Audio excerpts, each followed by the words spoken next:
안녕하세요. 저는 결혼 3년차 새댁이랍니다.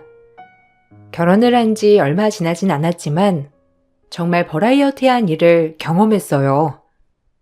주변에 쉽게 말하지 못했던 일들이라 이렇게 사연으로 적어 보냅니다.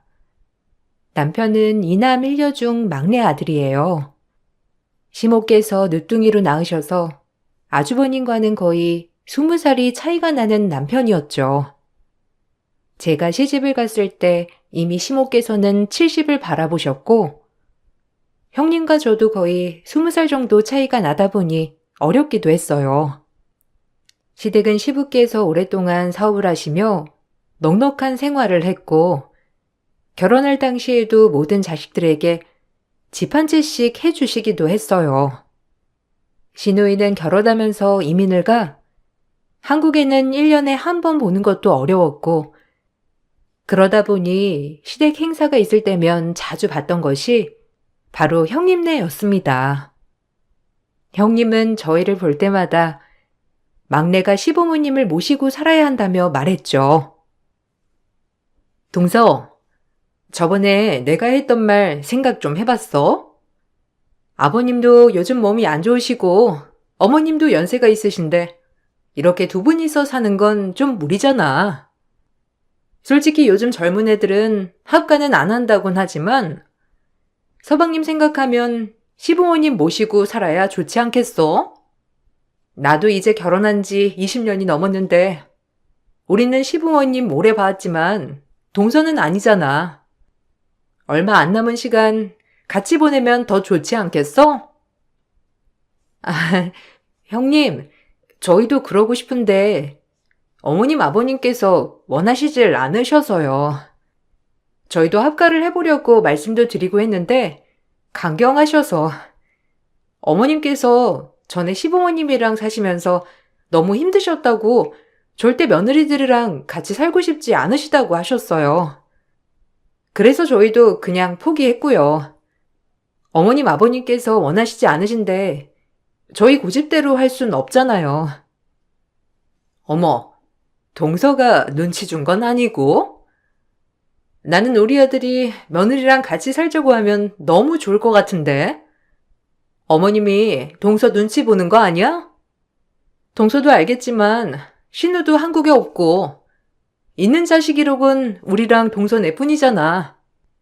우리야 같은 지역에 살지도 않으니까 생업 접어두고 합가하기도 그렇고 평생 사셨던 지역 떠나시라 하는 것도 그렇고 동서네가 딱 모시고 살면 좋은데, 안 그래? 동서가 잘 얘기해봐. 동서가 먼저 눈치 주니까 그렇게 말하신 거지. 형님과 아주버님은 마주칠 때마다 시부모님을 모시라고 아우성이셨지만 정작 시부모님은 돌아가실 때까지 독립한 자식들과 같이 살고 싶은 생각 없으시다고 말씀하셨어요. 그런 시부모님의 의견을 무시하고 강행할 수 없었기 때문에 저희도 굳이 강요하진 않았는데 이상하게 형님과 아주버님께서는 항상 저희가 합가를 해야 한다며 말씀을 하시더라고요.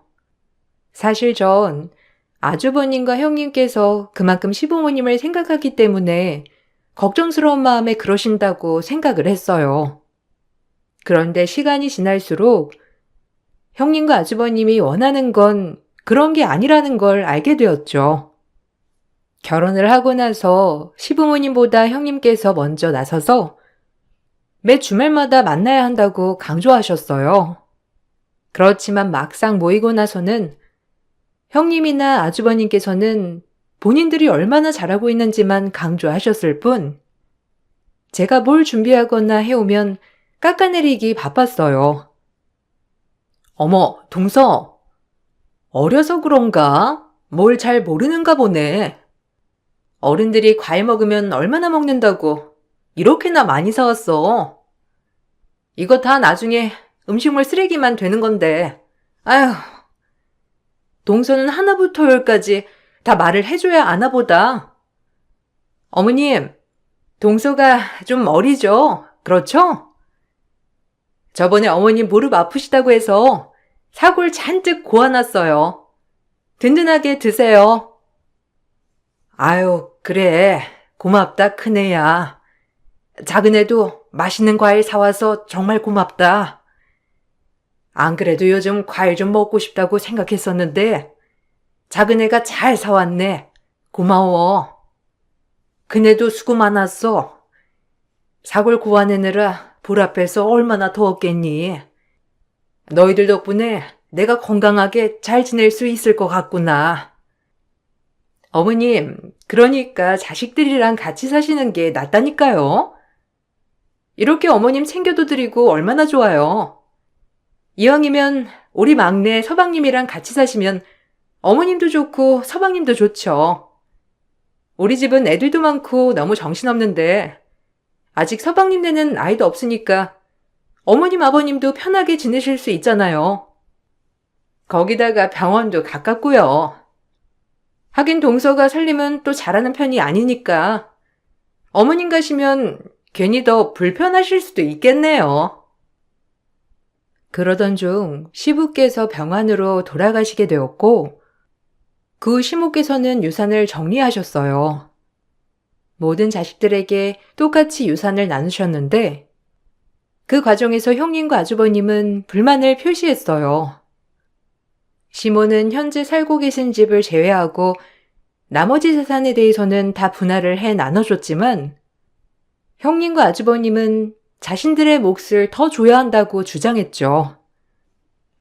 아니, 어머니, 솔직히 제가 말을 할게요. 지금까지 장남이라고 집안일 챙긴 거 솔직히 저밖에 없지 않나요? 둘째는 해외에 나가 살면서 신경도 안 쓰고 막내는 어리니까 당연히 제가 도맡아서 했는데 돈 가지고 이러는 것도 웃기지만 좀 너무하다고 생각이 드네요. 아무리 그래도 모두 똑같이 나눠주는 건 좀 아니지 않나요? 맞아요, 어머님. 저희 그동안 정말 열심히 시댁일 봤는데 조금 서운하네요. 서방님도 이제야 막 결혼했는데 동서모까지 챙기시니 저는 좀 서운해요. 모든 재산 다 받겠다고 하는 게 아니라 조금만 더 챙겨달라고 하는 건데 정말 너무하시네요. 아니, 형수님. 도대체 저희 집에서 뭘 얼마나 행사가 많다고 그런 얘기를 하시는지 모르겠네요. 그리고 형이랑 형수님한테 유산 제일 많이 갔는데 뭐가 부족하다고 모자라다고 하는 거예요? 아버지 유언에서도 다 똑같이 나누라고 하셨잖아요. 그걸 엄마 몫을 형한테 다 준 건데 뭐가 그렇게 불만인데요? 시숙과 형님은 본인들이 결혼하고 평생 고생을 했다고 말했지만 사실상 시댁 행사도 거의 없을 뿐더러 명절에도 시모 혼자서 음식을 챙겨줬을 뿐 형님이 해야 할 일은 없었죠. 시모는 저에게도 시집살이 한번 해본 적 없었고 결혼하고 시모는 신혼집에 찾아온 적이 없었는데 딱 한 번 말 안 하고 오셨던 일이 있었어요. 그때 입덧이 심해서 음식을 잘 먹지 못했을 때 시모께서 남편한테 슬쩍 물어보고 그나마 잘 먹는 음식 찾아서 문 앞에 놔두시고 다시 2시간 거리를 가셨던 일이 있었어요. 이때 시모 문자를 보고 화들짝 놀래서 나가보니 혹시나 음식이 상할까 싶어서 꽁꽁 얼린 생수병과 함께 음식들이 놓여 있었죠. 어머님, 언제 왔다 가셨어요? 아, 집에 들어오시지 그냥 가셨어요? 어디에 계세요? 제가 지금 모시러 갈게요. 그냥 내려가지 마시고 오셔서 같이 식사도 하시고 좀 이따가 가세요. 어떻게 제가 먹고 싶다고 했던 음식 다 챙겨 오셨어요.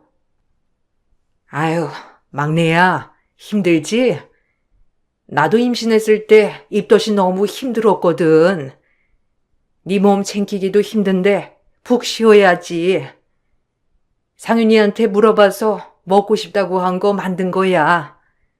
꼭 다 안 먹어도 되니까 먹고 싶은 거 있으면 조금이라도 먹어. 알았지? 아이도 아이지만 보아 네 몸도 챙겨야지. 집안일은 다 상윤이 시켜. 몸 괜찮다고 무리하지 말고 상윤이한테 다 하라고 해. 알았지? 어머님, 감사해요. 이 무거운 거 혼자 이고 지고 오신 거예요? 전화라도 해주시지. 아니면 제가 댁까지 모셔다 드릴게요. 어머니 힘드실 텐데 다시 가시려면 오래 걸리잖아요. 괜찮아. 나도 이렇게 움직여야 건강하지.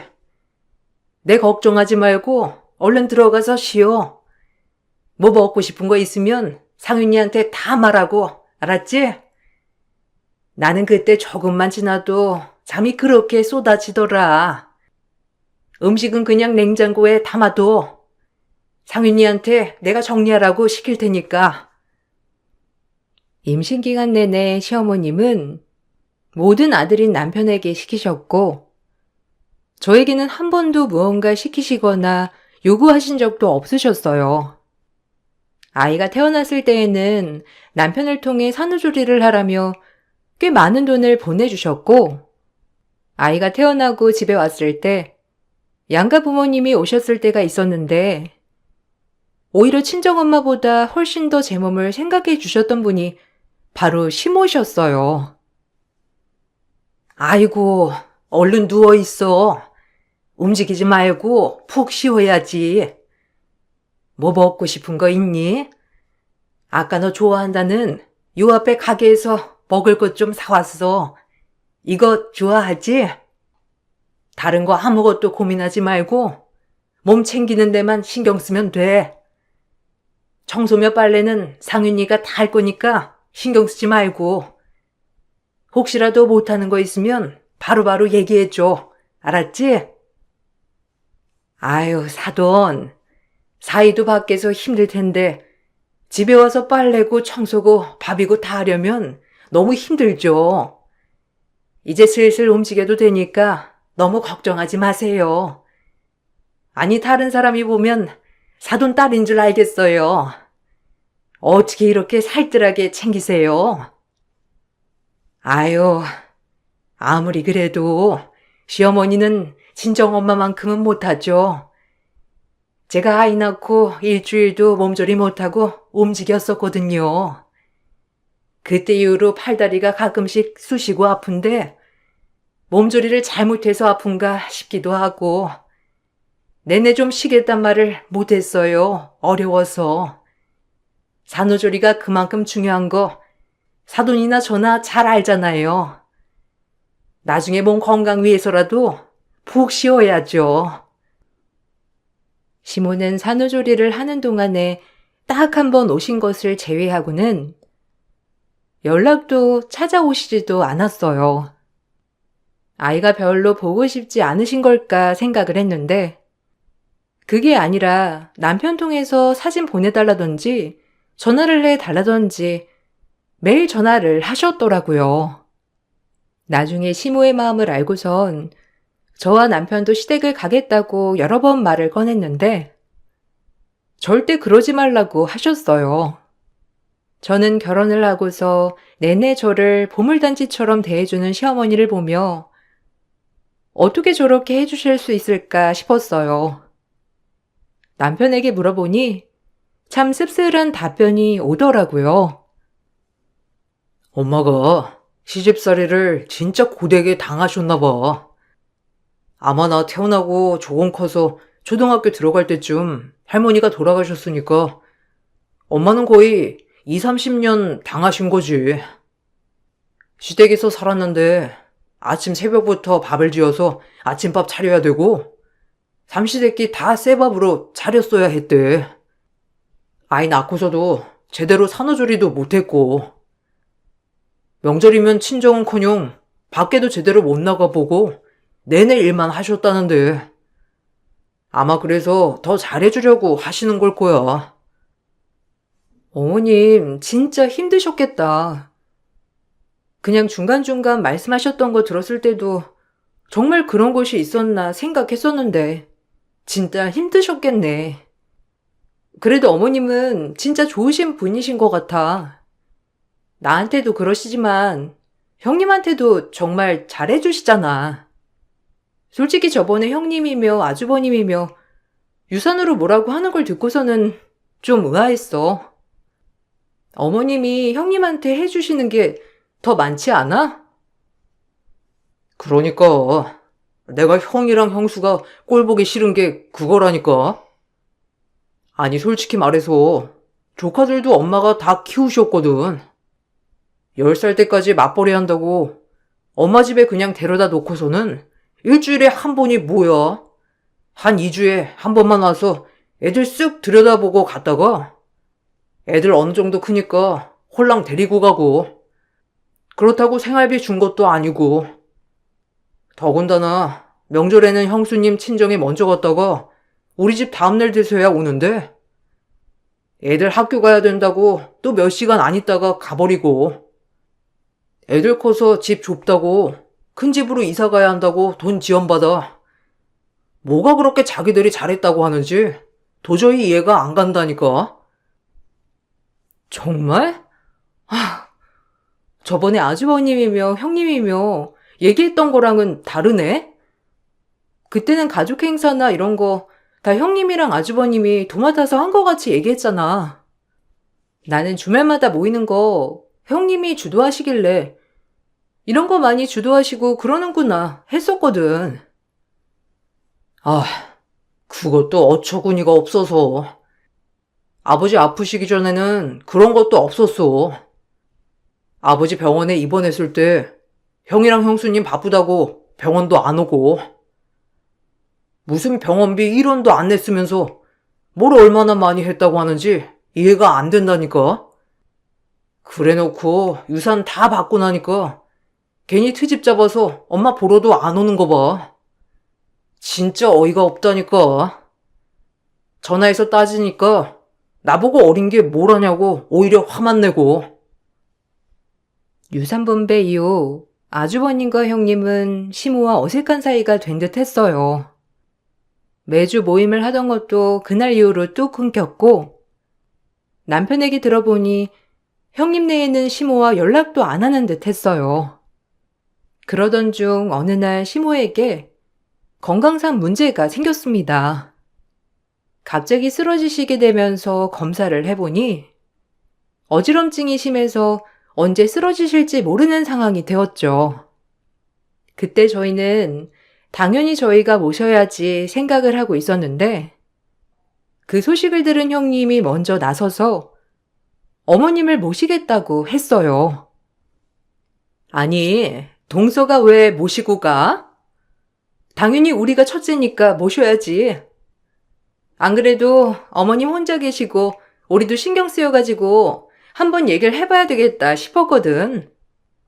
어머님 건강도 안 좋으시고 혼자 생활하시는 게 위험하다고 하니까 우리가 모시고 가야 될 것 같아.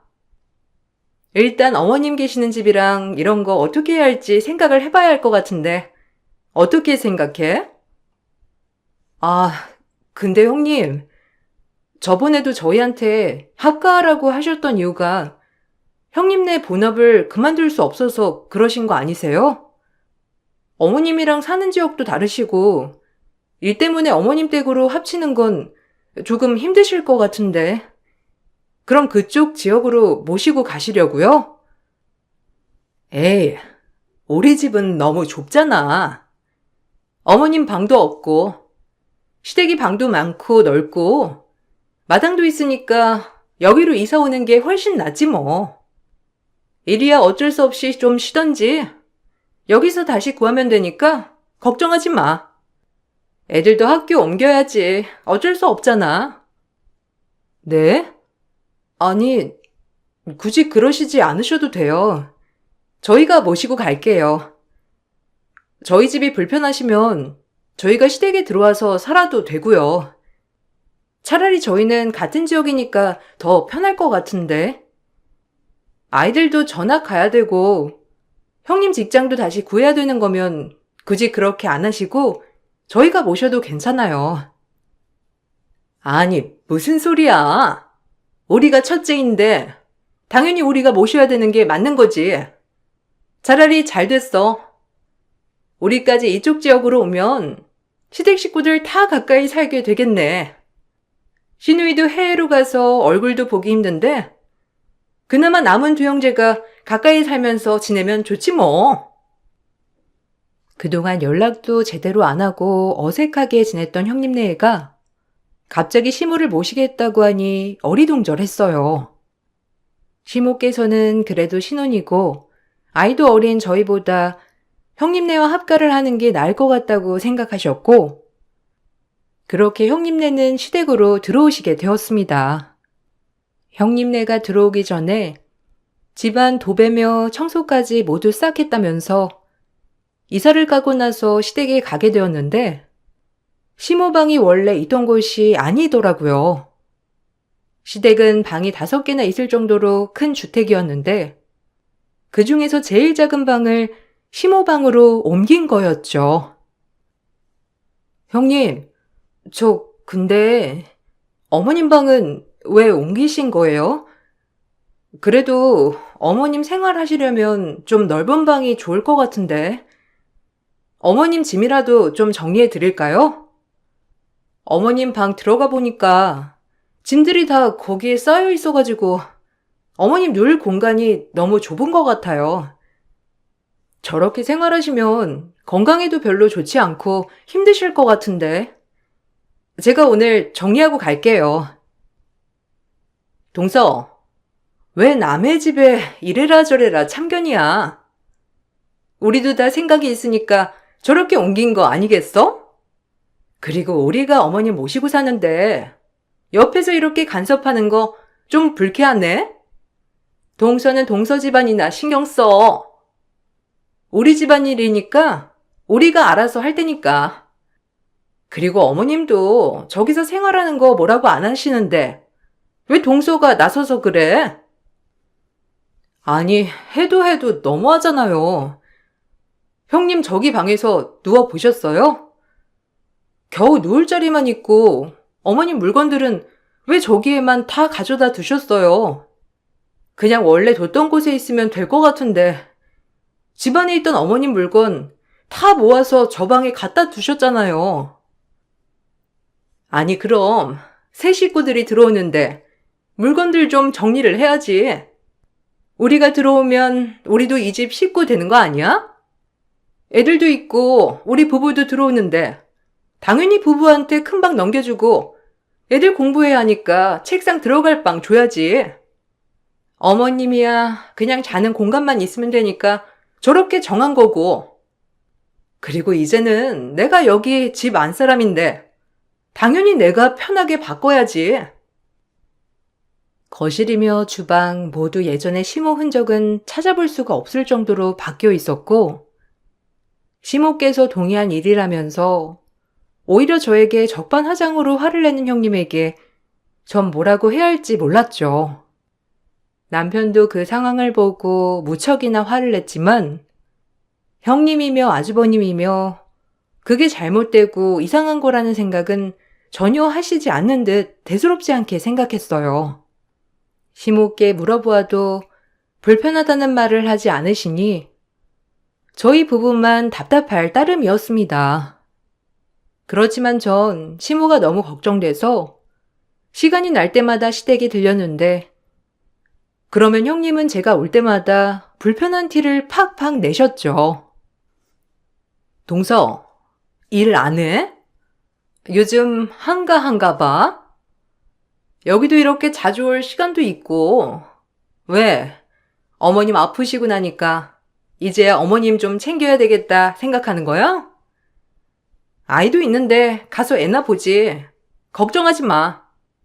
내가 알아서 어머님 잘 챙기고 있으니까. 뭐 할 말 있어서 계속 오는 거야? 아니요. 할 말이 있어서 오는 게 아니라 어머님 건강 때문에 걱정돼서 오는 거예요. 어머님 잘 계시나 하고요. 회사 외근 나오면 여기 근처로 올 때가 많거든요. 어머님께서는 어디 가셨어요? 이거 어머님 좋아하시는 간식인데 사왔는데 집에 안 계시네요? 아, 요 앞에 마트 가셨어? 저녁거리 사신다고. 내가 움직이지 마시고 누워 계시라고 하는데도 어머님이 자꾸 움직여야 빨리 낫는다면서 이렇게 밖에 나가시네? 동서, 걱정하지 마. 어머님 당신 건강 누구보다 제일 잘 챙기셔. 동서가 그렇게 걱정하면서 이것저것 사다가 안 바쳐도 어머님이 알아서 챙기시니까 이렇게 자주 오지 마. 괜히 내가 불편하잖아. 이제는 여기 시댁 아니고 우리 집이라니까. 매번 시댁에 갈 때마다 시모는 집에 계시지 않았고 형님만 있는 날이 많았는데 어떤 날은 마트에 가셨다고도 하고 어떤 날은 노인회관에 갔다고도 했죠. 전 그런 상황들이 많아질수록 마치 집에서 어머님이 불편해 하시는구나 생각이 들었어요. 그래서 어느 날인가 형님께서 친정에 가신다는 말을 듣고 어머님을 뵙기 위해 시댁으로 향했어요. 어머님, 저 집에 왔는데 어머님 안 계시네요? 집 번호도 바뀌어 있고 어디 가셨어요? 오늘 형님네 다 친정으로 가신다고 해서 어머님 식사 혼자 하실까봐 같이 밥 먹으려고 왔어요. 어디 밖에 나가셨어요? 운동하는 것도 좋지만 어머님 집에서 쉬셔야 돼요. 밖에서 쓰러지면 어쩌시려고요? 아이고, 집에 왔니? 오기 전에 전화 줬으면 좋았을걸.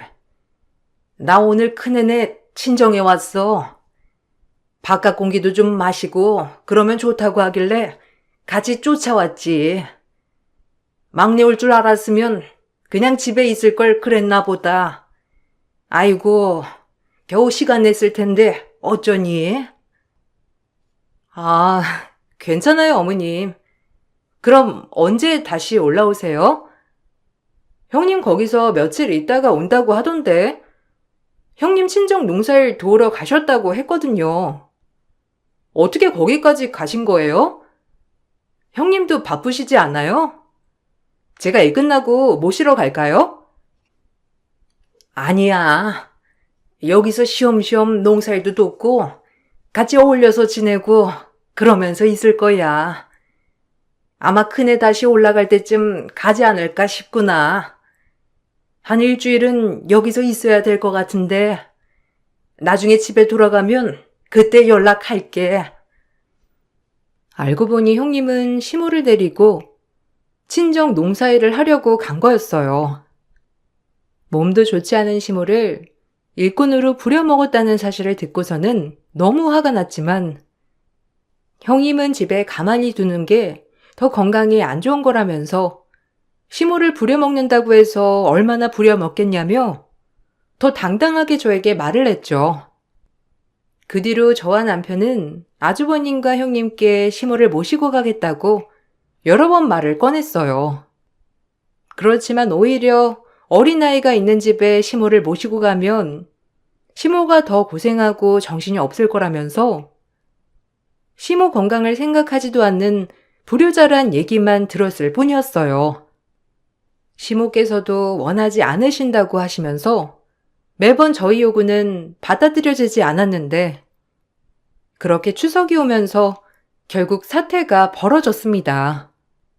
추석 모임을 하고 난 후 집으로 돌아가는 길, 시모 용돈 봉투가 바뀌었다는 걸 알게 되었어요.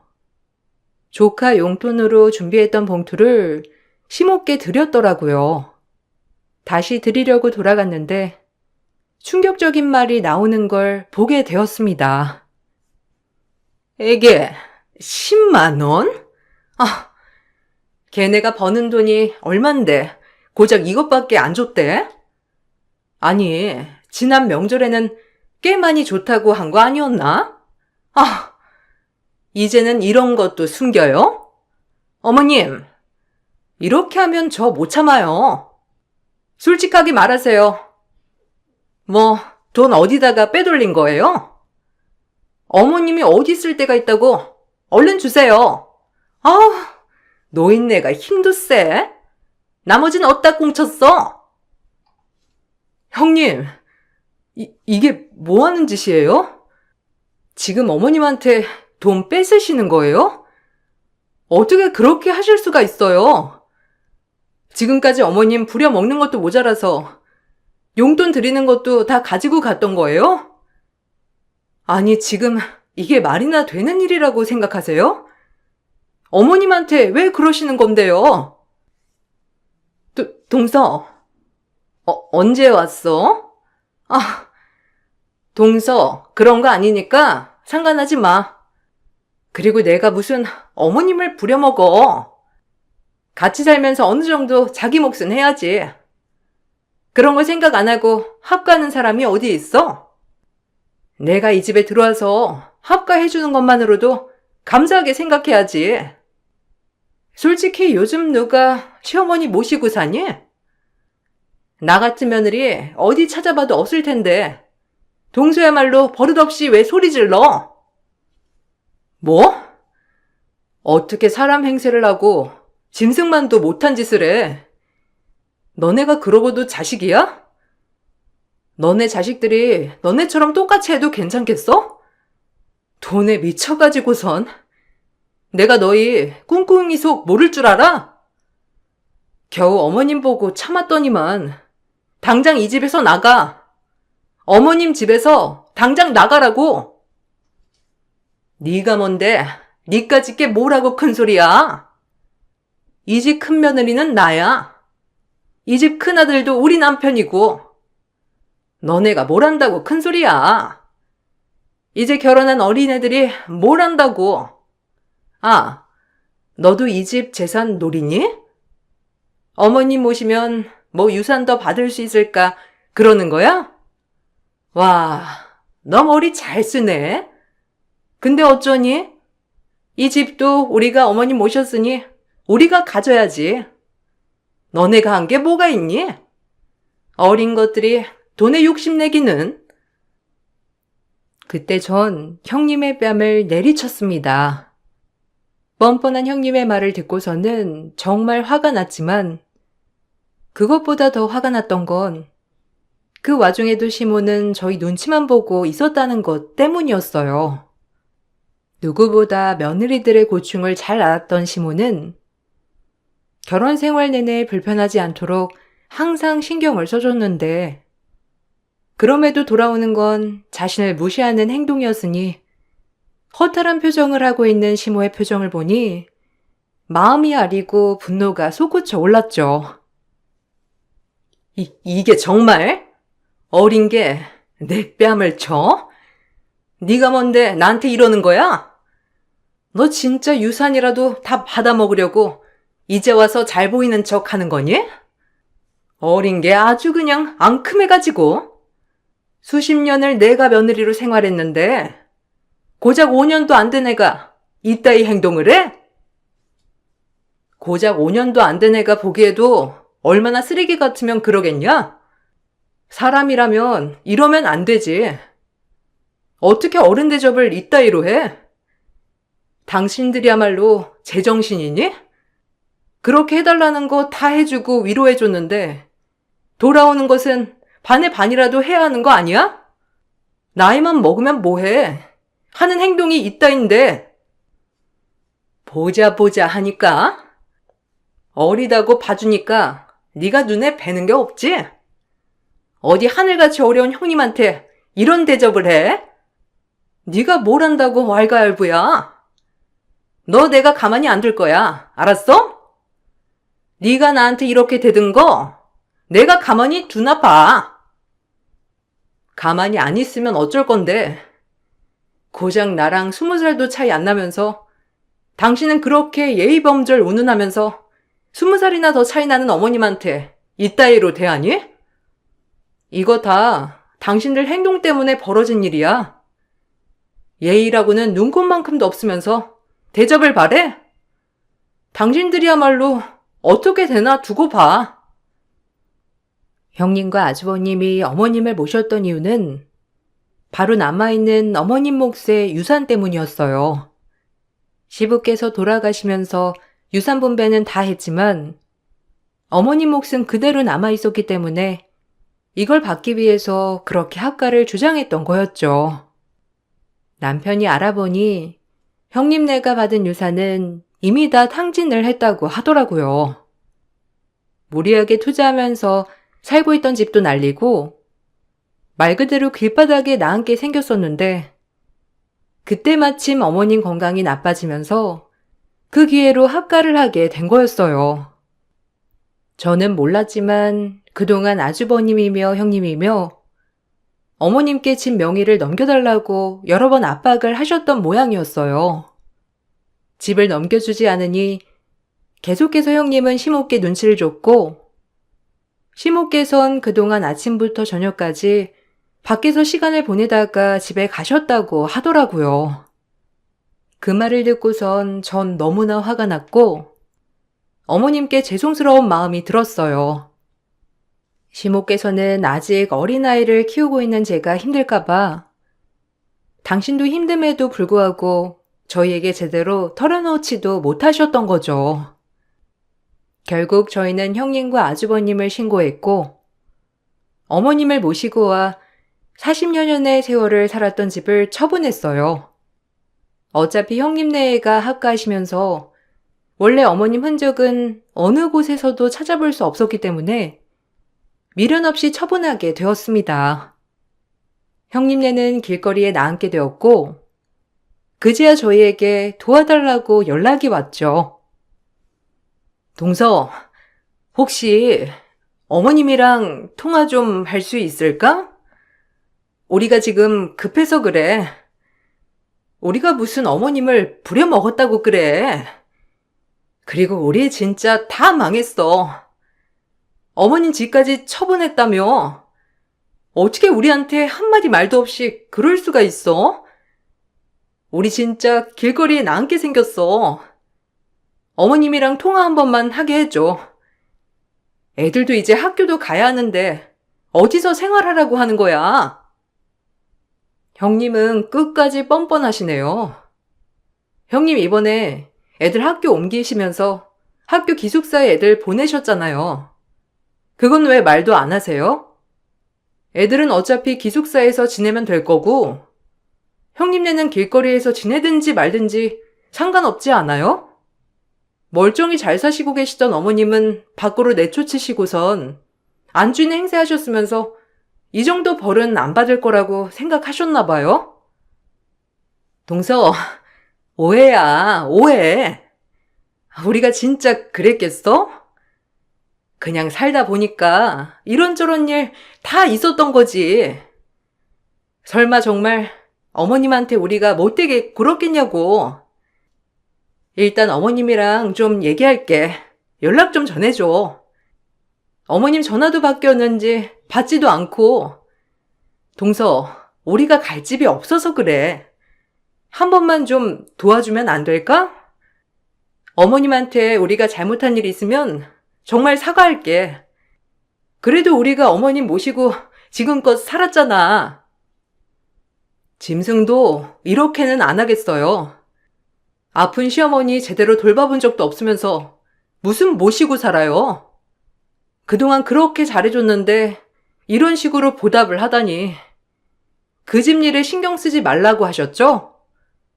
앞으로 저 절대 신경 안 쓸 테니 저한테 물어보지 마세요. 알아서 해결하시고. 결국 집은 처분되었고 형님네에는 뿔뿔이 흩어지게 되었어요. 들어보니 형님 친정인 시골로 갔다고 했는데 처음 영문을 모르고 연락을 해온 형님의 친정에 저희는 사실대로 말씀을 드렸어요. 다행히 형님 친정에서는 이 상황을 무척이나 미안해하셨고 들어보니 형님네가 시골에 오고 나서 시모에게 했던 것과 똑같이 두 사람을 계속해서 부려먹고 있다고 하더라고요. 지금도 가끔씩 아주버님께서 남편에게 집을 처분한 돈을 어쨌냐면서 연락이 오곤 하지만 남편은 그때마다 그동안 두 사람이 했던 행적들을 하나하나 다 읊어주고 있다고 하더라고요. 더군다나 이후에 문제가 생기지 않도록 유산을 다 남편에게 넘겨주셨죠. 저희와 생활하시면서 어머니께서는 너무 미안해 하셨어요. 그런 시어머님께 감사한 마음이 들어 저희는 더 잘하려고 노력하고 있답니다. 지금은 어머님 건강도 많이 좋아지셨고 저희도 행복하게 잘 지내고 있어요. 형님 친정에서는 돈도 날리고 못된 짓까지 했던 형님을 단단히 관리하고 있다고 하더라고요. 나이를 먹는다고 해서 다 철이 드는 건 아니구나 생각이 들었답니다. 저희는 앞으로도 어머님과 함께 행복하게 잘 지내려고요. 저의 긴 사연 들어주신 분들께 감사를 드립니다. 여러분들도 항상 행복하시고 건강하시길 바랄게요. 안녕하세요. 저는 이혼한 지 1년 만에 남편을 다시 만나게 되면서 충격적인 일들을 겪게 된 30대 후반 여자입니다. 결혼 생활한 지는 3년 정도 되었었고 2살 된 딸이 현재 저와 함께 살아가고 있는 중입니다. 처음부터 남편한테 문제가 있지는 않았었어요. 날이 가면 갈수록 점점 성격이 변하기 시작했죠. 원래의 성격을 숨기고 저와 결혼했다는 걸 뒤늦게 알게 된 건 결혼 3년 차 때부터였습니다. 그때 막 태어난 제 딸을 육아하는 것도 쉽지 않아 상당히 힘든 시간을 보내고 있었는데 남편은 하루도 빠짐없이 매일을 술에 찌들어 있었죠. 딸이 태어나기 전부터 조금씩 술을 입에 대는 것 같더니 딸이 태어나면서부터 남편의 행동은 걷잡을 수 없이 막 나가기 시작했어요. 그때 느낄 수 있었던 건 딸이 태어났으니 자기와 이혼을 할 수 없다고 생각했었나 봐요.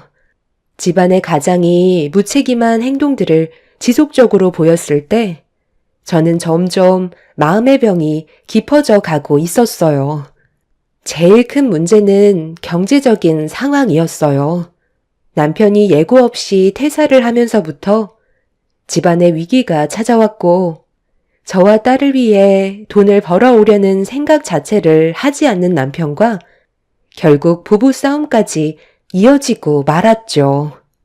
이런 상황들이 지속되다 보니 정말 속아서 결혼한 것 같은 느낌이 들었고 아침에 눈 뜰 때마다 집안에 술 냄새를 가득 풍기면서 세상 모르고 자고 있는 남편이 제 눈에 눈물을 흘리게 만들었습니다.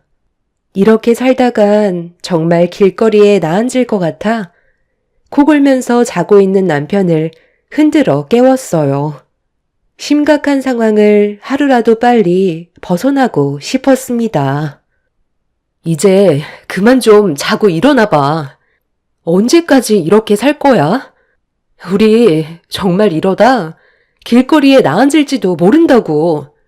나랑 서유리가 불쌍하지도 않아? 아이씨, 잘 자고 있었는데? 왜 깨우고 그래? 지금까지 모아둔 돈 있잖아.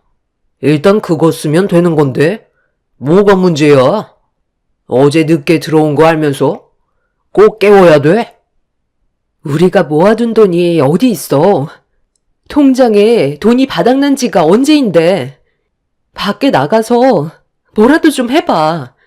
얼마를 벌어오던 그건 상관하지 않을 테니 몇 푼이라도 벌어오라고. 매일 하루하루를 불안에 떨면서 살고 있다고. 당신이 내 마음을 알기나 해? 이런 삶을 살려고 나랑 결혼한 거야? 어느 정도 책임은 져야 할 거 아니야. 아침부터 거참 되게 시끄럽네. 나는 지금 일할 생각 전혀 없으니까 불안하면 당신이 나가서 돈을 벌어오면 되잖아. 서율이 들쳐매고 식당 일이라도 해. 그게 집안의 가장이 할 말이야? 책임감 있게 행동을 해야 될 거 아니야. 나랑 서유리는 당신만 바라보고 있다는 거 몰라? 제발 평범하게라도 살면 안 돼. 남편은 자기를 아침부터 깨웠다는 이유 하나만으로 저에게 더 크게 화를 내고 있었습니다. 제가 옆에서 눈물을 터뜨렸는데도 남편은 그런 저를 신경도 쓰지 않은 채 오히려 듣고 싶지 않다면서 몸을 돌려 이불을 덮고 잠들어 버렸어요. 그 사이 제 딸도 잠에서 깼는지 배가 고프다면서 울고 있었습니다. 이렇게 사는 건 도저히 미래가 보이지 않았어요.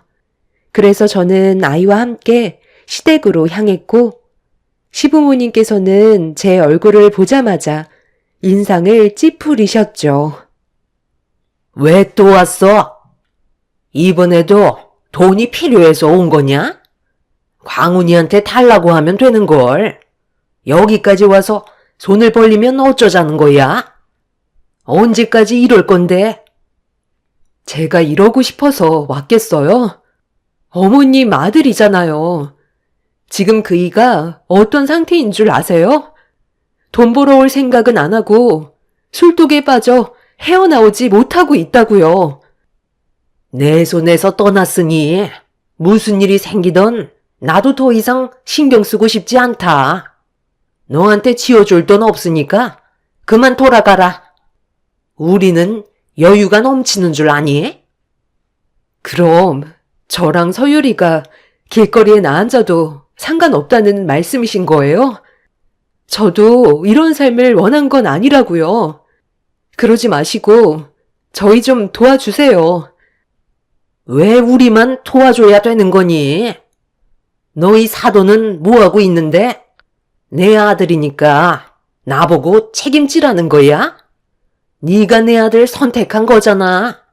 그럼 이런 것도 감수해야지. 그래서 도와주지 않으시겠다는 거예요? 여기까지 오는데도 정말 많은 고민을 하고 온 거라고요. 그이가 지금 경제적인 활동은 아예 안 하려 하는데 방법이 없잖아요. 어머님 아들이니까 지금 이런 상황도 책임을 지셔야죠. 이렇게는 더 이상 못 살겠어요. 도와주지 않으신다면 차라리 이혼을 하겠습니다. 이혼? 그런 걸로 나를 겁주려고 해봤자 소용없다. 네가 내 아들 데려갔으니 이런 걸로 나한테 찾아오지 말고 가서 모리채를 잡던 밖으로 내쫓아버리던 네가 알아서 해라.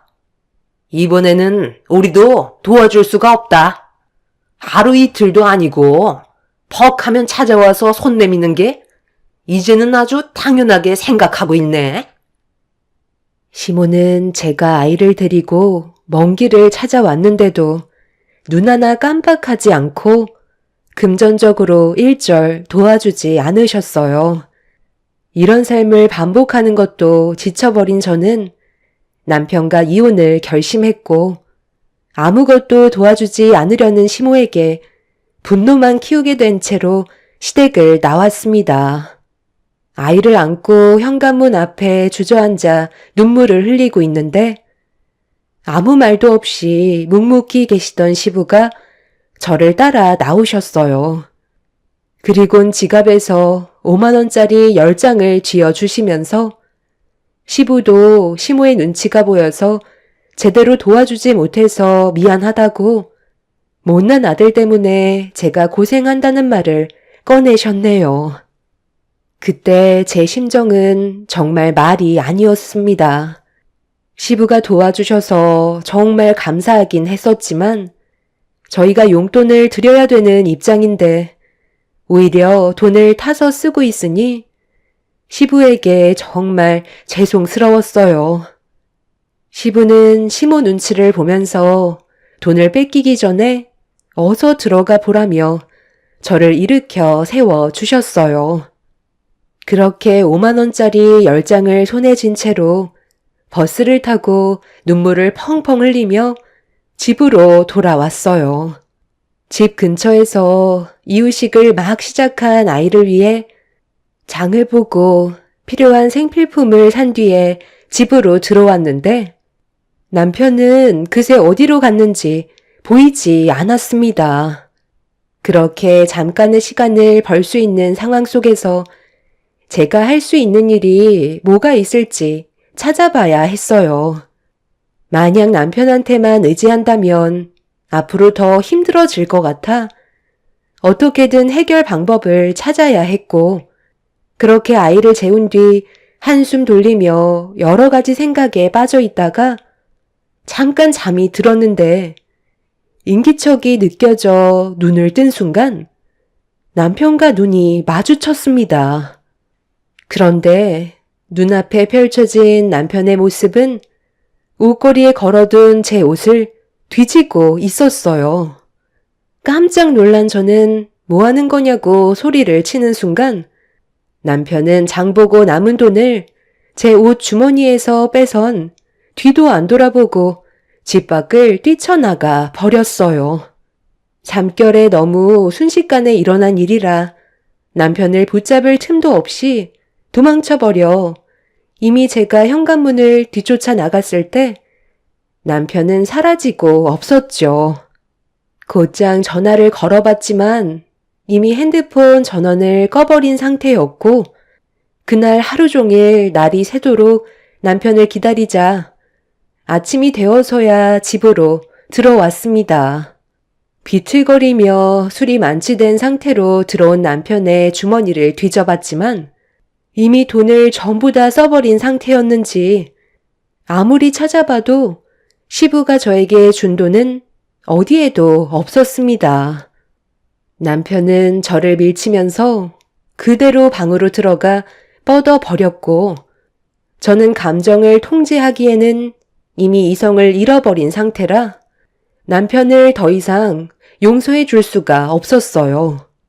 화장실에 들어가 찬물을 한 바가지 푼 다음 세상 모르고 자고 있는 남편의 얼굴에 조금의 고민도 하지 않고 세차게 뿌려 버렸어요. 잔물에 화들짝 놀라 벌떡 일어난 남편은 저에게 뭐 하는 짓이냐고 소리치며 화를 내길래 이어서 얼굴에 손을 올려 붙였습니다. 그날 남편과 이혼을 하기로 결정했었기 때문에 더 이상의 미련도 없었어요. 제가 자존심 다 버리고 시댁에 찾아가 힘들게 얻은 돈이었는데 남편은 그 돈을 자기 술 퍼먹는데 다 써버렸으니 더는 함께할 이유가 없었습니다. 이런 남자와 사는 건 평생 불행이었고 저는 그 사람을 더 이상 사랑하지 않았습니다. 남편은 저에게 물리적인 행동을 저질렀고 술이 만취 상태라 눈에 보이는 건 아무것도 없었어요. 이미 갈 때까지 가버린 상황에서 저와 아이가 더 큰 피해를 받게 될까봐 경찰분들의 도움을 받게 되면서 남편을 겨우 통제할 수 있었습니다.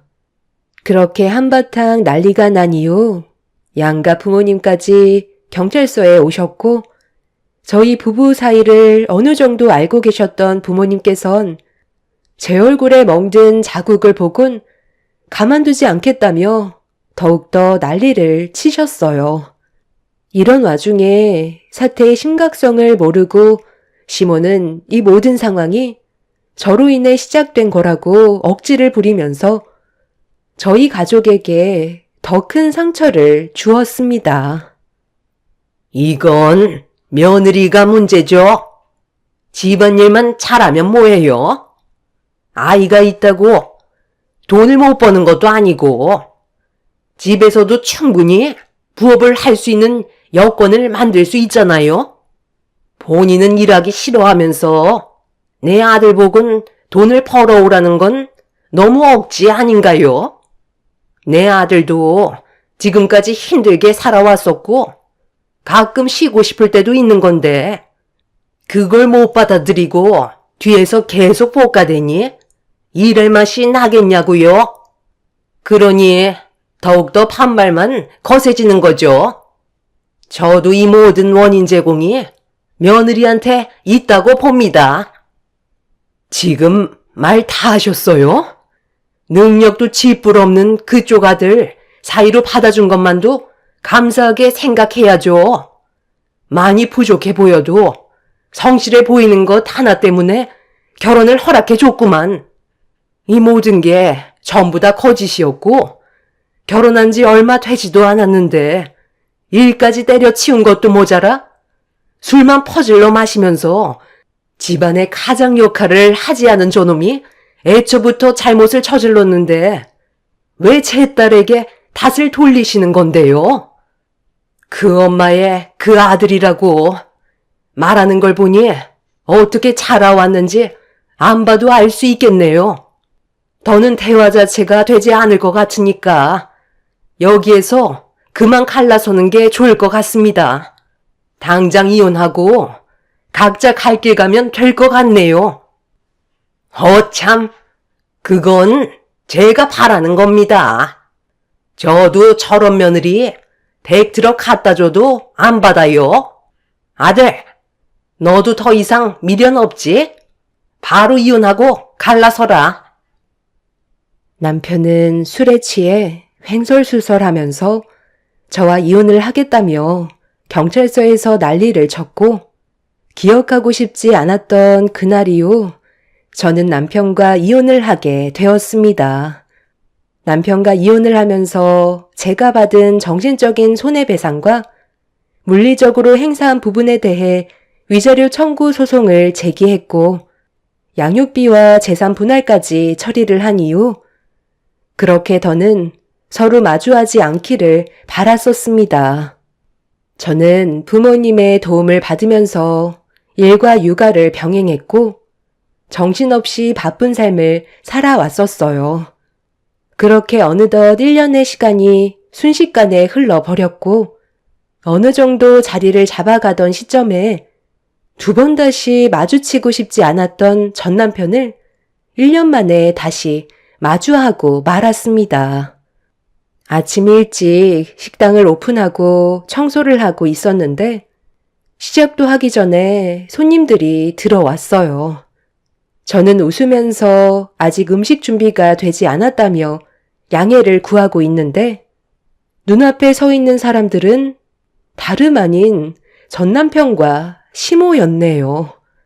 순간적으로 얼굴이 굳어져 버렸고 남편은 저를 위아래로 쳐다보면서 식당을 한번 훑어봤어요. 너는 남 밑에서 식모 노릇이 전문이냐? 나랑 이혼하고 한다는 게 고작 식당 일이야? 1년이 지나도 달라진 게 전혀 없구만. 그 나이 먹고 식당 청소나 하고 있으니 발전이 없는 거지. 그렇게 할 일이 없냐? 엄마, 우리 다른 데서 먹어요. 오늘 중요한 일이 있어서 든든하게 아침 먹고 시작하려 했는데 기분 잡쳤네. 내 아들과 이혼하고 떵떵거리며 잘 살 것처럼 그러더니 꼴랑 남의 식당에서 일이나 하고 있니? 적지 않은 나이면 안정적인 회사에 들어가서 자리를 잡을 생각을 해야지. 이런 곳에서 식당 일이나 하고 있어? 그때도 너를 봤을 때 앞이 막막했었는데 1년이 지난 지금도 어쩜 편한 게 하나도 없니? 볼일 끝나셨으면 이제 그만 나가주시겠어요? 저도 아침부터 보고 싶지 않은 얼굴을 봐서 기분이 좋지 않은 건 마찬가지인데요. 그리고 제가 무슨 일을 하던 그게 무슨 상관인데요. 그러는 당신은 나랑 이혼하고 제대로 된 삶을 살고는 있니? 딱 봐도 그때나 지금이나 달라진 건 전혀 없어 보이는데? 내가 아무리 인생을 막 살아도 당신처럼 식당 일 하면서 살지는 않거든. 여기서 일해서 입에 풀칠은 할 수 있겠소? 한 번뿐인 인생 정말 한심하게 산다. 나한테 그런 말 하기 전에 양육비나 먼저 보내지 그래? 지금 몇 달 동안 안 보낸 거 알지? 이번 달에도 양육비 보내지 않으면 법적으로 대응할 수밖에 없어. 그거 꼴랑 몇 푼 된다고? 걱정하지 마. 알아서 줄 거니까. 하기야, 지금 상황을 봤을 때 너는 한 푼이 아쉬울 것 같기도 하네.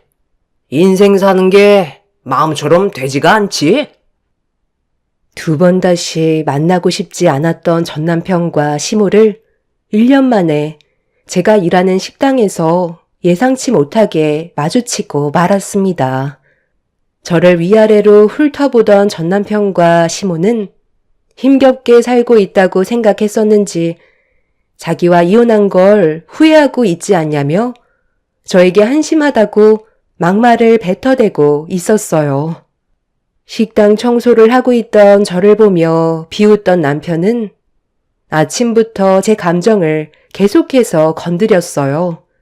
더 이상 상관없는 관계이면 모른 척하고 지나가지 쉬지 않고 저에게 상처되는 말들을 늘어놓길래 저 또한 아침부터 점점 화가 치밀어 올랐죠.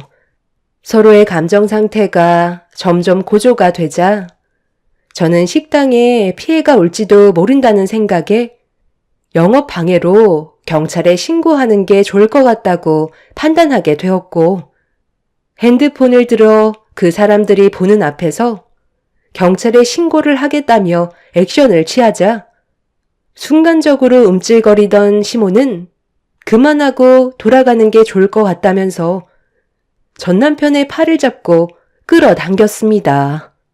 그런데 그 사람은 저와 살면서 무슨 불만이 그리 많았는지 혼자 흥분해서는 쉬지 않고 쏘아대기 시작했어요. 그리고 잠시 뒤 식당 문을 열고 들어온 식당 사장님과 전 남편이 서로 얼굴을 마주하게 되는 상황이 발생되고 말았습니다. 제가 어떻게 살아왔는지 대충 알고 계셨던 사장님은 전 남편의 얼굴을 쓱 보더니 상황을 크게 만들고 싶지 않았는지 아직 식당이 오픈 전이라면서 나가달라고 정중히 양해를 구했지만 전 남편은 사장님의 말을 전혀 들으려 하지 않았어요.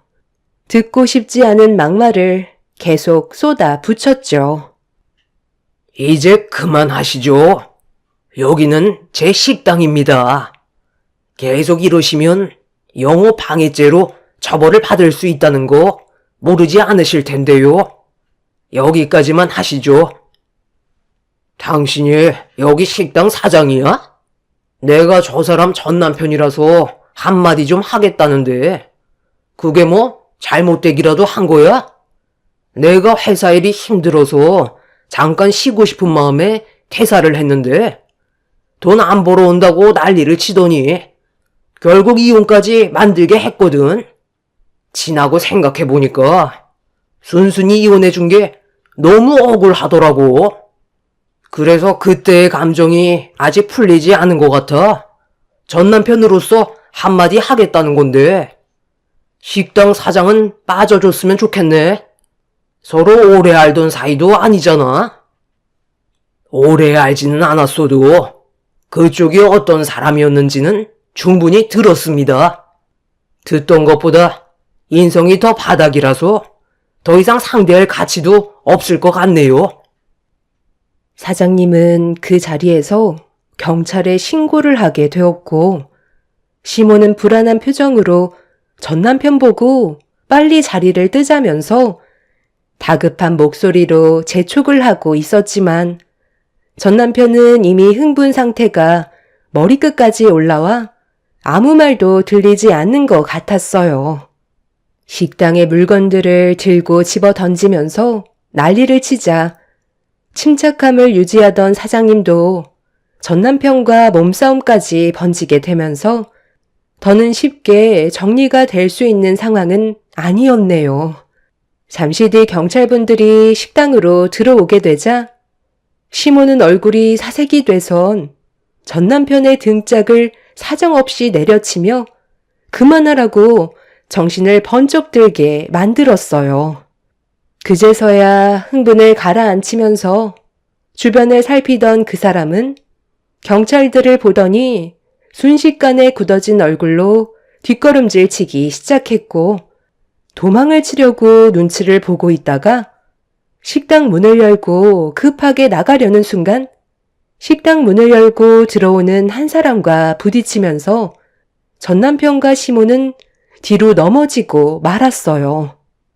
그 모습을 빤히 쳐다보던 사람은 전 남편의 얼굴을 빤히 쳐다보았습니다. 혹시 박동만 씨? 제가 정말 힘들게 찾아다녔는데 여기서 보게 될 줄은 꿈에도 몰랐네요. 그동안 어디에서 숨어 있었어요? 저랑 같이 서로 가주실까요? 당신이 뭔데? 어딜 가자는 거야? 뭐라도 되는 사람이야? 이거 안 놔? 생사람 잡지 말고 저 사람들이나 잡아 쳐넣어. 이게 손님을 대하는 방식이야? 박동만 씨는 현 시간부로 절도 혐의로 체포합니다. 변호사를 선임할 수 있으며 변명의 기회가 있고 불리한 진술을 거부할 수가 있습니다. 그러니까 내가 대충 하고 가자고 했잖아. 너는 생각이 없는 거야? 우리가 지금 어떤 처지인 줄 알면서 꼭 이렇게까지 해야만 됐어? 잘하는 짓이다. 지원 씨, 괜찮아요? 어디 다친 데는 없어요? 이 사람들이 최근에 전국을 돌아다니면서 숨어 있다가 금방을 털고 다녔거든요. 안 잡히려고 징하게 도망치면서 다니고 있었는데 여기에서 만나게 될 줄 전혀 몰랐네요. 한동안 일이 바빠서 아침 먹으러 오지 못했었는데 오늘따라 오고 싶은 느낌이 들어 와봤는데 오길 잘했네. 지원씨, 제가 지금은 이 사람들을 서로 데려가야 돼서 밥은 나중에 먹으러 올게요. 우리 저녁에 같이 식사라도 하시겠어요? 뭐야? 너희들 무슨 사이야? 너는 나랑 이혼한 지 1년밖에 안 됐는데 벌써 다른 남자를 만나고 있었던 거냐? 이거 당장 안 놔?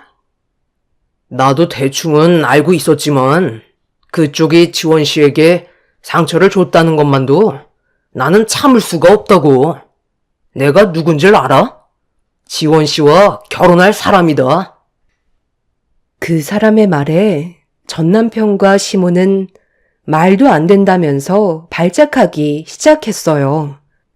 저와 만나고 있던 사람은 형사로 일을 하고 있었기 때문에 한바탕 난리가 났었습니다.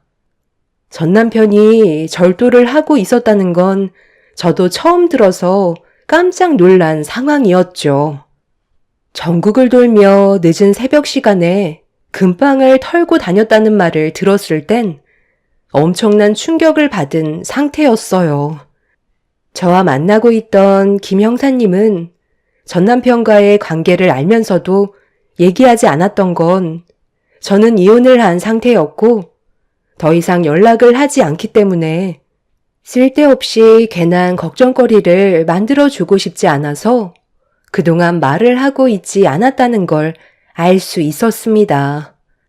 저는 전 남편과 이혼을 한 지 1년밖에 되지 않았기 때문에 모든 것들이 항상 조심스러웠었는데 그 남자는 언제나 저에게 적극적인 모습을 보여주고 있었어요. 제가 어떤 상황이었는지 전부 다 알고 있었고 저에게 딸이 있다는 것도 모르는 게 아니었지만 언제나 한결같은 모습을 보여주고 있었습니다. 저와 결혼을 하길 원하고 있지만 또다시 그런 아픔이 오게 될까봐 걱정이 많고 신중할 뿐이었죠. 그런데 그 사람은 전 남편에게 결혼할 사이라면서 자극하기 시작했어요. 법적으로 남이 되어버린 전 남편은 1년 만에 제가 다른 남자가 생겼다는 거에 화가 치밀었는지 분노한 모습으로 저를 가만두지 않겠다고 했지만 전 남편을 제압하는 형사인 그 사람 앞에선 아무것도 하지 못하고 있었습니다. 그렇게 전 남편과 시모는 절도죄로 조사를 받게 되었고 법적인 처벌을 면할 수 없게 되었어요. 전 남편과 시모는 저에게 식당에서 청소한다고 깔보더니 본인들은 떳떳하지 못한 범죄를 저지르면서 다녔다는 게 정말 어이가 없었습니다. 제가 식당 일을 하고 있는 이유는 부모님께서 꽤 오랫동안 알고 지내셨던 지인분의 소개로 들어오게 되었는데요. 예전에 저희 부모님께 도움을 받은 적이 있어서 제 사정을 알고 도와주고 계십니다. 적지 않은 월급을 챙겨주시지만 식당에서 만드는 음식들까지 제공을 받기 때문에 저에게 많은 도움이 되고 있는 중이에요. 저와 좋은 감정으로 만나고 있는 현재 그 사람은 형사의 직업을 가지고 있고 얼마 전 남편과 시모의 사건이 끝난 이후 저에게 프로포즈를 했어요. 그 사람은 가난이 대문으로 들어오면 사랑이 창문으로 나간다며 과거에는 돈 때문에 가난하게 살다가 마찰이 생겼고 안 좋은 일들을 경험한 끝에 이혼까지 했지만 그 사람은 평생 저와 제 딸을 지켜줄 자신이 있다면서 돈 걱정은 안 해도 된다고 과거의 기억은 전부 다 잊어버리고 다시 새롭게 시작해줬으면 좋겠다고 결혼해주길 원하고 있습니다.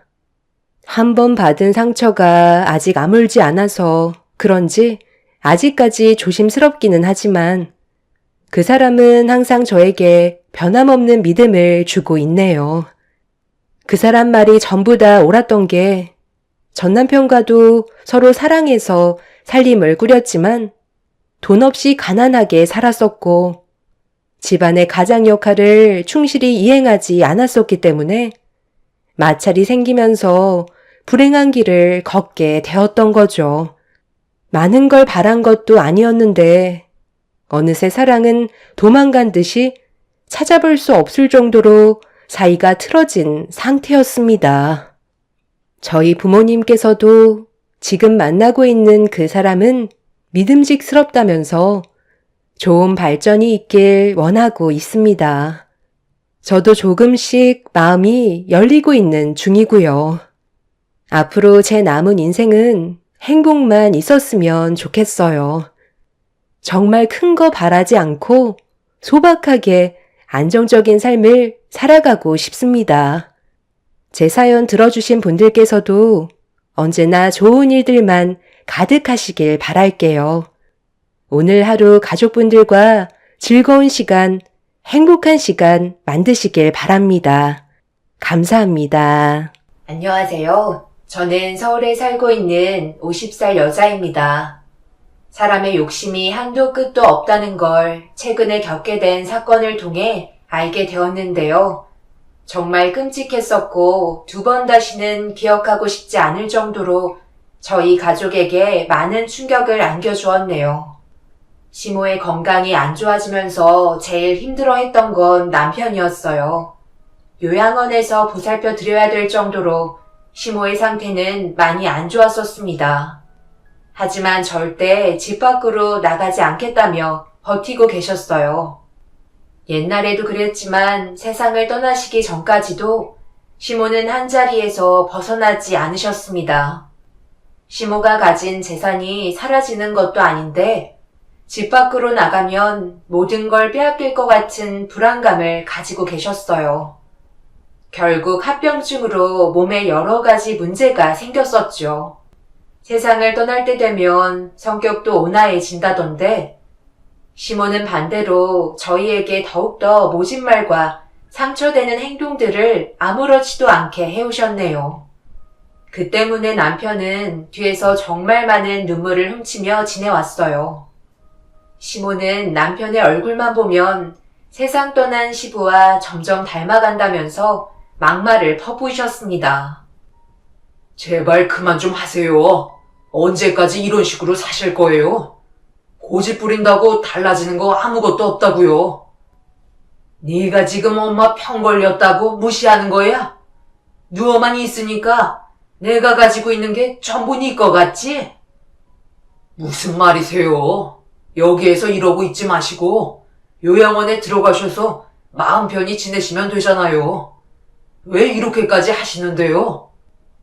아범아, 이놈들이 글쎄 나를 여기에서 내치려 한다. 내가 지금까지 어떻게 버텨왔는지 너는 잘 알고 있잖아. 왔어? 미리 연락이라도 주고 오지 그랬어. 좀 전까지만 해도 정신없더니 이제서야 숨 좀 돌릴만 하네. 여보, 가서 먹을 것 좀 내와봐. 동우가, 어머니는 내가 잘 보살펴 드리고 있으니까 너무 걱정하지 않아도 돼. 내 이름 부르지 말라고 얘기했을 텐데 웬만하면 선을 넘지 말아줬으면 하는데 엄마 이번 달 안에 요양원으로 모실게요. 너 지금 형한테 무슨 말버릇이야? 얘가 성격도 지혜비 똑 닮아서는 너보다 한참 윗사람인 형한테 대들어? 어머님, 그만 좀 하세요. 이 사람도 걱정돼서 온 거잖아요. 병원도 안 가시겠다고 고집 부리시니까 그런 거죠. 시모는 언제부터인가 남편에게 모지않말을 퍼부었고 낡아 빠진 컨테이너에서 나가시지 않고 버티고 계셨어요. 이런 모습이 남편이 보기에는 좋지 않았죠. 예전부터 시모가 관리하며 운영하시던 일을 그만하시길 부탁드렸었어요. 시모가 가지고 계신 부지의 땅이 90억이나 올랐는데 처분하지 않고 지금까지 관리해 오셨습니다. 좀 여유롭게 살아도 될 텐데 왜인지는 모르겠지만 팔지 않으셨어요. 시부와 시모가 예전에 서울권에 땅을 매입해 주차장을 만들어 관리를 하셨는데 시부가 사고로 세상을 떠나신 뒤 혼자서 주차장 컨테이너에서 생활을 하셨어요. 그리고 세월이 흐르면서 주차장 부지의 땅값이 폭등했고 90억이나 되는 재산을 손에 넣으실 수 있으셨습니다. 제대로 된 집 한 채 없이 주차장에서 벗어나지 않으시려 했던 건 세상을 떠나신 시부 때문인 것 같았어요. 저는 모든 걸 알지 못하지만 시부모님 사이가 워낙 좋으셨었고 두 분이서 열심히 돈 벌어서 땅을 매입하셨었는데 시부가 떠나시면서 주차장으로 활용되었었지만 시부와 함께 있던 기억들이 남아있는 부지라서 그런지 끝까지 처분하지 않으시고 버텨오셨던 것 같아요. 아마 시부와 함께 있던 그리움들이 남아있어 요양원에 들어가자는 남편의 말에 더욱더 예민하게 받아들이신 것 같아요. 사진을 봐도 남편과 시부는 정말 많이 닮았어요. 당연히 부자지간이기 때문에 닮았다고 하지만 시모는 과거의 아픈 기억들이 계속해서 떠오르셨는지 남편이 찾아오는 걸 반가워하지 않으셨습니다. 이런 안 좋은 상황 속에 시모가 웃을 수 있는 시간은 아주버님의 얼굴을 볼 때였습니다. 요양원에 보내드리는 게 제일 현명한 방법인데 계속 여기에서 지내시게 놔두는 이유가 뭐야? 지금 당장 치료도 시급하다고. 나도 당연히 같은 생각을 가지고 있지만 어머니께서 싫다고 하시는데 굳이 억지 부리면서 눈물까지 보이시게 하는 건 좀 아닌 것 같아서 기다려드리고 있는 거야. 나도 지금 이런 삶이 좋지는 않다고. 매일 누워만 계시니까 욕장까지 생기셔서 저 사람이 매번 갈아들이는데 그게 쉬운 줄 알아? 내가 봤을 때 어머니는 아직 여기에 미련을 버리지 못하신 것 같아. 좀 더 시간을 두고 기다려주는 게 어머니를 위한 길이야. 앞으로 얼마나 오래 사시겠어? 원하시는 대로 해드리는 게 자식된 도리 아니겠어? 쓸데없는 생각하지 말고 이제 그만 돌아가. 내가 그 검은 속내를 모를 것 같아? 적당히 하라고 얘기했을 텐데. 가려면 네가 가라. 어디서 형한테 눈을 부라리고 대들어? 내가 널 그렇게 가르쳤어? 내 앞에서 당장 사라지래도? 아주 잠깐이었지만 저희가 시모와 아주버님 사이에 비집고 들어갈 공간의 여유는 남아있어 보이지 않았어요. 남편의 말을 조금도 들으려 하지 않으셨고 주변의 물건까지 집어 던지시는 행동들에 너무 놀라 어쩔 수 없이 집으로 돌아올 수밖에 없었네요.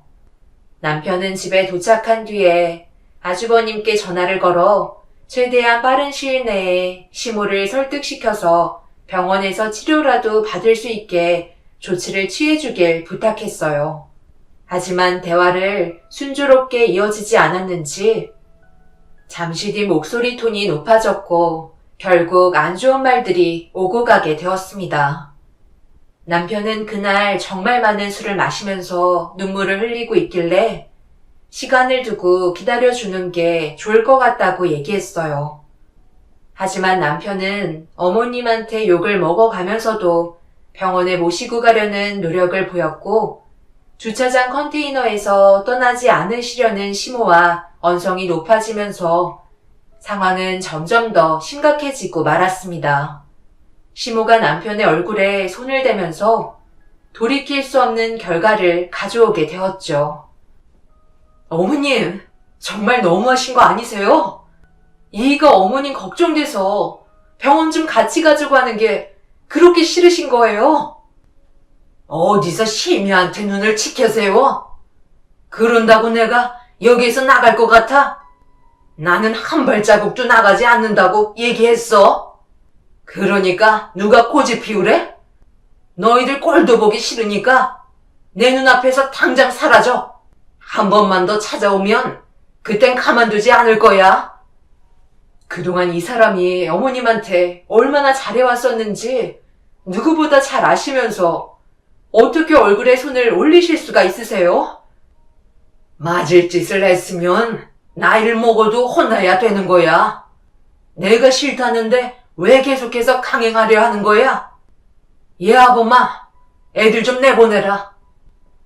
일단 지금 상황이 너무 안 좋으니까 나중에 다시 오는 게 좋을 것 같은데 이런 식으로 행동해봤자 더 나빠지기만 한다고. 그럼 엄마를 강제로라도 병원에 모시고 가면 될 거 아니야? 무작정 이렇게 방치만 하고 있을 거야? 계속 이런 식으로 할래? 말을 좀 가려서 하는 게 좋을 것 같은데요. 그래도 엄연히 우리가 손윗 사람이고 지금도 노력하고 있는데 안 되는 걸 어떡해요? 일단 어머니 앞에서 자식들 싸우는 모습 보여드리는 건 좋지 않으니까 나가서 얘기하자. 방법을 생각해보면 되잖아. 아범아, 너는 여기 있어라. 동욱이 너 혼자 나가. 나한테 아들은 아범 하나뿐이다.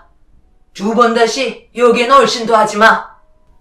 남편은 시모의 말과 행동들에 깊은 상처를 받았는지 결국 자리에서 일어났고 아무 말 없이 밖으로 나왔습니다. 분명 많은 생각을 하고 있다는 건 알지만 지금 상황을 강제적으로 풀어나가려 하다 보면 역효과가 될 수도 있다는 걸 알고 있었기 때문에 최대한 침착하게 행동을 해야만 했어요. 남편과 저는 어떤 방식으로 처리를 해야 될지 신중하게 의논을 하면서 시모의 건강 상태에 많은 걱정을 하고 있었습니다.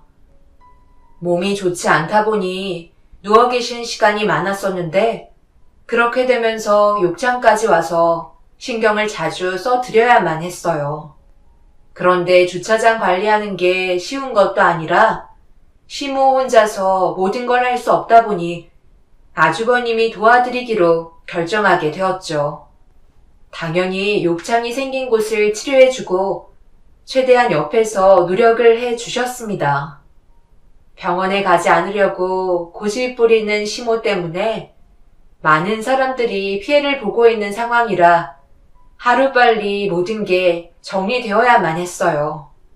남편도 그렇고 저 또한 일이 너무 바빠 자주 찾아뵙지 못하고 며칠이 지난 뒤에 주말에 아침 일찍 시모의 얼굴을 뵈러 갔는데 건강 상태가 눈에 띌 정도로 안 좋아지셨다는 걸 알 수 있었고 저희는 급하게 시모의 욕창 패드를 갈아드리고 있는데 아주버님이 들어오셨네요. 천천히 와도 되는데 오늘은 일찍 왔네. 확실히 주말이라 주차장 손님이 너무 많아. 그렇잖아도 어제부터 계속 동욱이 너를 찾고 계시더라고. 그런데 또 얼굴 보면 화내실까봐 연락 안 했지. 그리고 우리도 일이 워낙 많아서 정신도 없었고 내가 봤을 때 이제는 병원에 모시고 가도 저항도 못 하실 것 같은데 나는 최선을 다했어. 그러니 어머니 앞에서 화낼 생각은 하지 마. 이게 지금 제대로 된 관리를 해드렸다고 생각하는 거야? 그리고 연락 한 통 주는 게 뭐가 어렵다고 나한테 전화를 안 해? 병원에서 소독만 잘해도 심각해지는 상황을 막을 수 있다고 했는데 제대로 된 치료도 없었잖아. 다시는 우리 엄마 옆에 얼씬도 하지 마. 나도 더 이상 이렇게는 못 살겠어. 두 사람 다 내 눈앞에서 사라져. 두 사람이 그동안 받은 게 얼만데?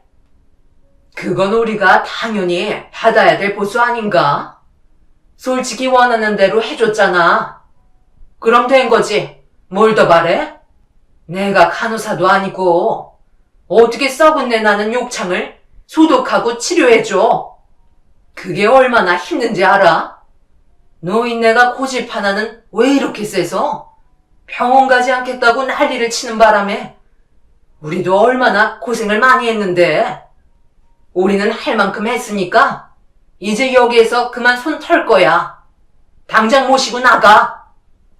두 사람이 나가야지. 왜 우리 보고 나가라고 하는 거야?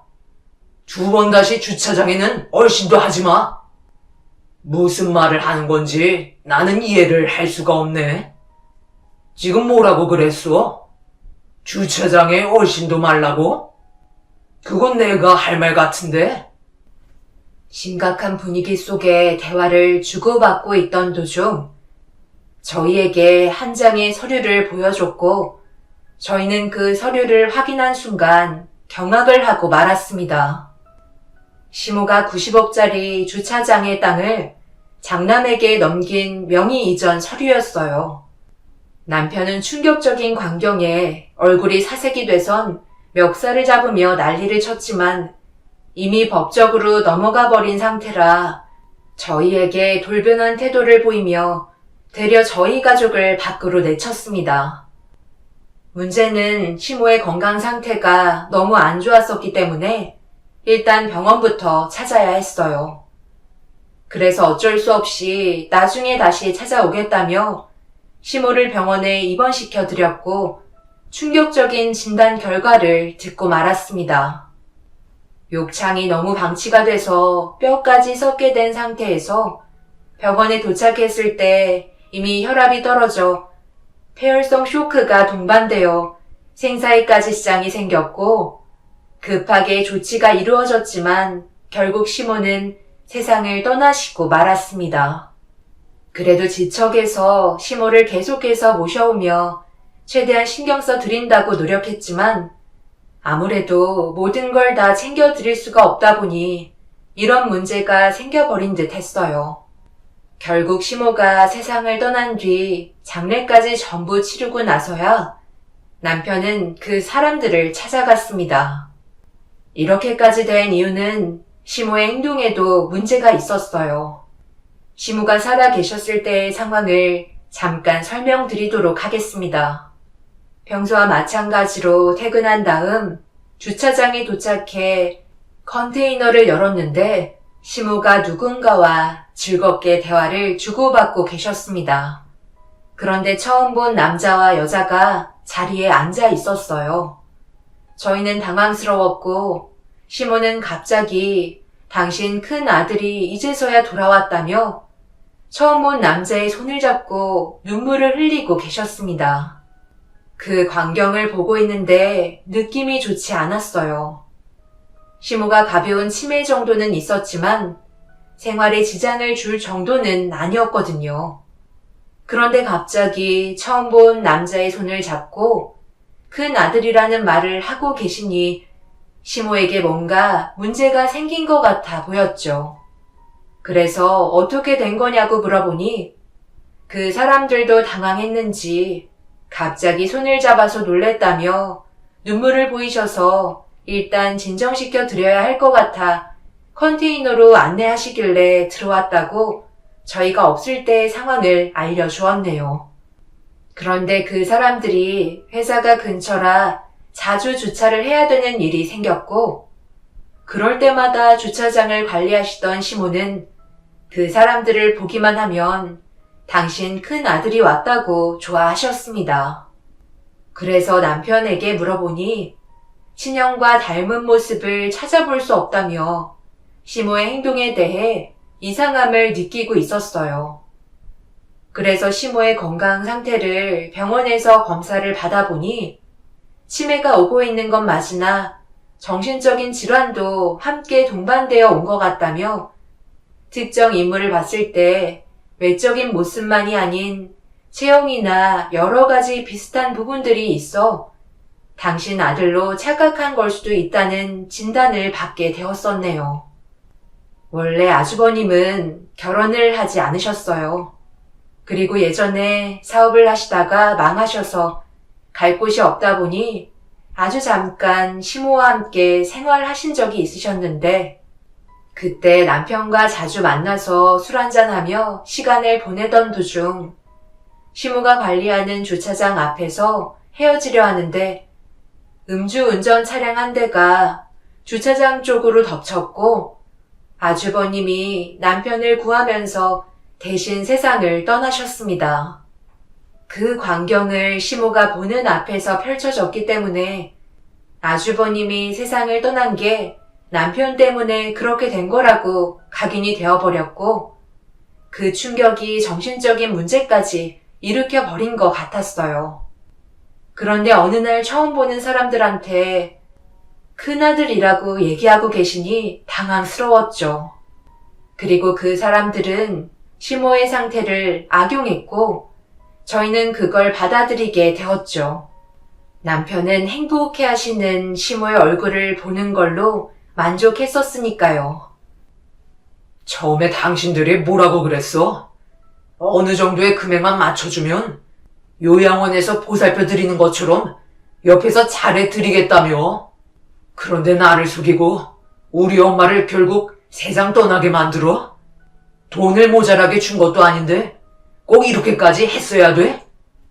내가 뭘 잘못했는지 나는 모르겠네.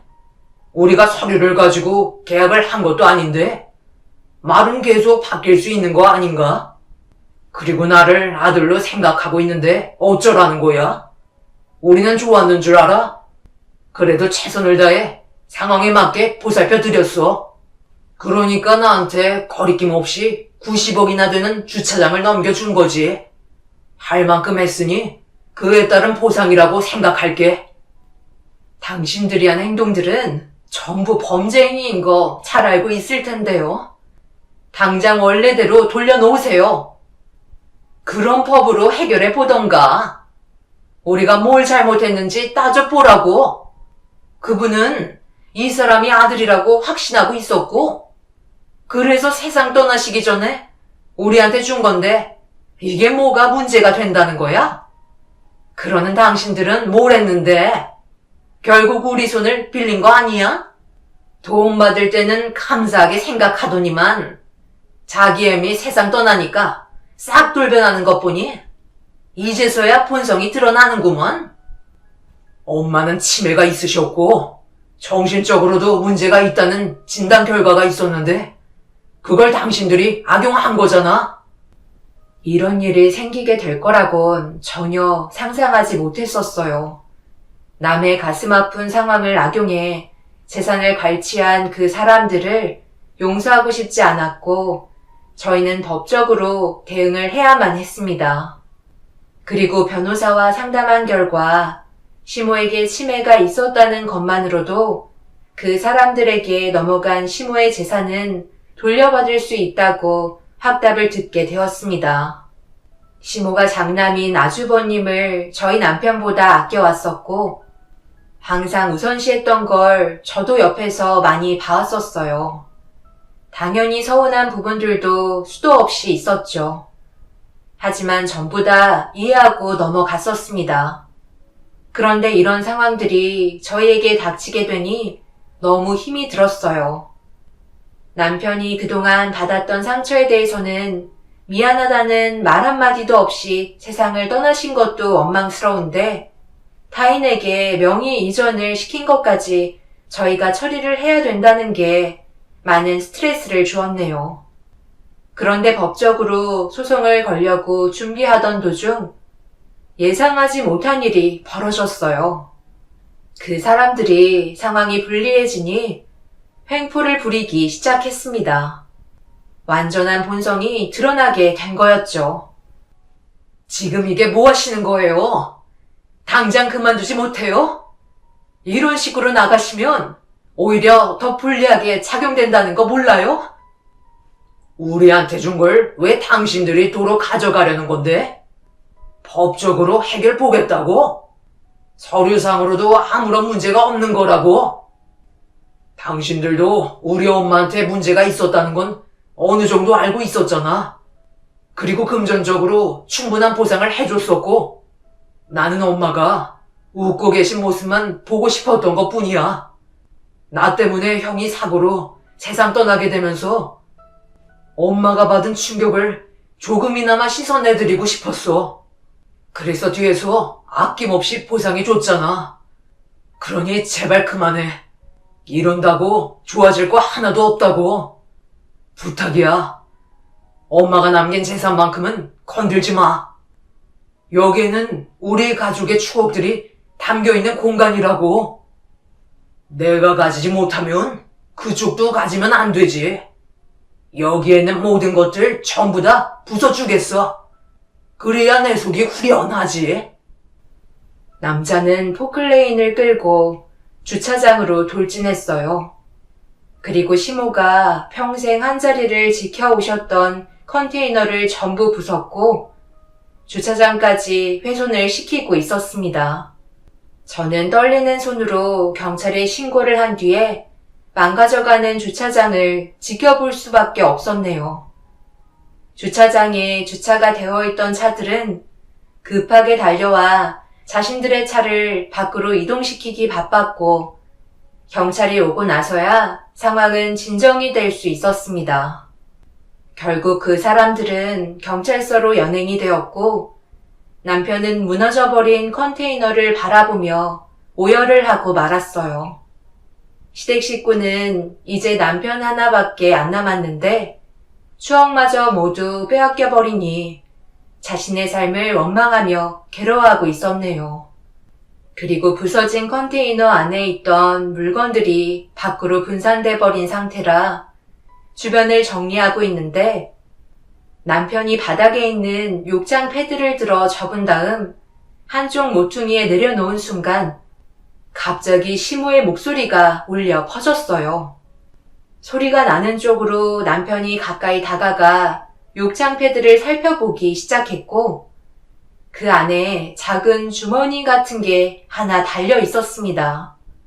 남편은 급하게 주머니를 뜯어 안에 있던 내용물을 살펴보니 손가락만한 작은 녹음기 하나가 들어가 있었어요.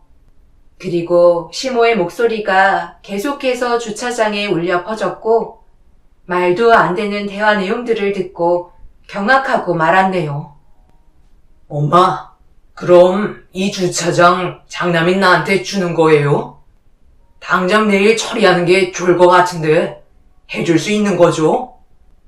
동욱이 줘야 하는데 내가 그동안 너무 못해줘서 불쌍하잖아. 내일 오면 동욱이 주려고 했는데 엄마, 당연히 내가 동생을 알아서 챙겨주죠. 형이 그런 것 하나 안 해줄까봐 걱정하시는 거예요? 엄마가 걱정하지 않게 잘 해줄 테니 일단 내일 명의 이전부터 하는 게 좋겠어요. 그래야 하루빨리 우리도 자리를 잡고 살지 않겠어요? 형이 동생을 아끼지 누가 아껴주겠어요? 하나밖에 없는 동생 제가 지켜줘야 하잖아요. 엄마는 이제 푹 쉬시면 되는 거예요. 동욱이한테 줄 건데 아범 너는 사업하잖아. 그래서 돈 많잖아. 동생 거 넘보면 안 되는 거야.